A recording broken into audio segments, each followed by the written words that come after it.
గోడల్లోనున్న బీటల దగ్గర నిలవబడుట. యెహోవా దినము ఇశ్రాయేలు యుద్ధమందు స్థిరముగా నిలుచున్నట్లు మీరు గోడల్లోనున్న బీటల దగ్గర నిలవరు, ప్రాకారమును దిట్టపరచరు. యెహెజ్కేలు గ్రంథము 13 అధ్యాయం 5 బీటల దగ్గర నిలవడానికి మనము పిలువబడ్డాము. ఒక క్రైస్తవుడు కష్ట సమయములో బీటల మధ్యన నిలవబడతాడు. పరలోక సైన్య సమూహము అతనితో కూడా ఉంటుంది. అతడెన్నడూను ఒంటరివాడు కాడు.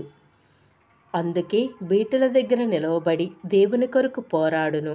అతని యుద్ధోపకరణములు శరీర సంబంధమైనవి కావు.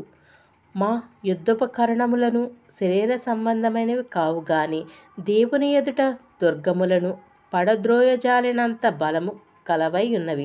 2 కొరింథీయులకు రాసిన పత్రిక 10 అధ్యాయం 4 నిజమైన మార్పు నొందిన క్రైస్తవుడు ప్రతి ఊహను చెరపట్టి సిలువ పాదముల దగ్గరికి తీసుకొని వచ్చును. విశ్వాసముతో కూడిన ప్రతిదీ నిత్యమైనది. దేవుని ఆత్మ యొక్క ప్రతి ఆలోచన నిత్యమైనది. మా యుద్ధోపకరణములు శరీర సంబంధమైనవి కావు.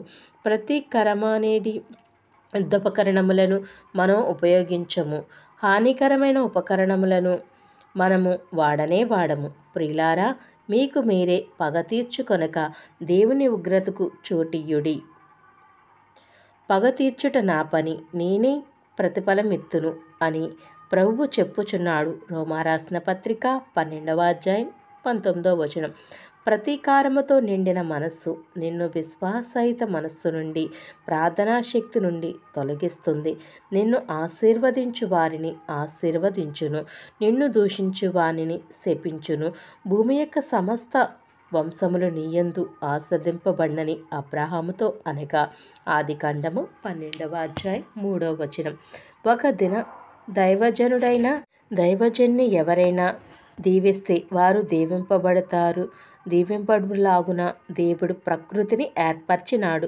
ఒక శిష్యునికి నీవు ఒక గిన్నెడు చల్లని నీళ్లు ఇస్తే నీవు దీవింపబడతావు అని యేసు చెప్పెను. పాపం వలన ప్రకృతి మూల్గుచున్నది.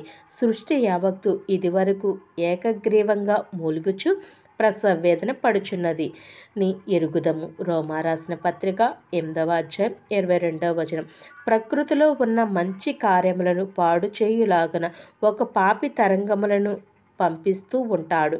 మేఘములు, వృక్షములు ప్రభావితం చేయబడతాయి.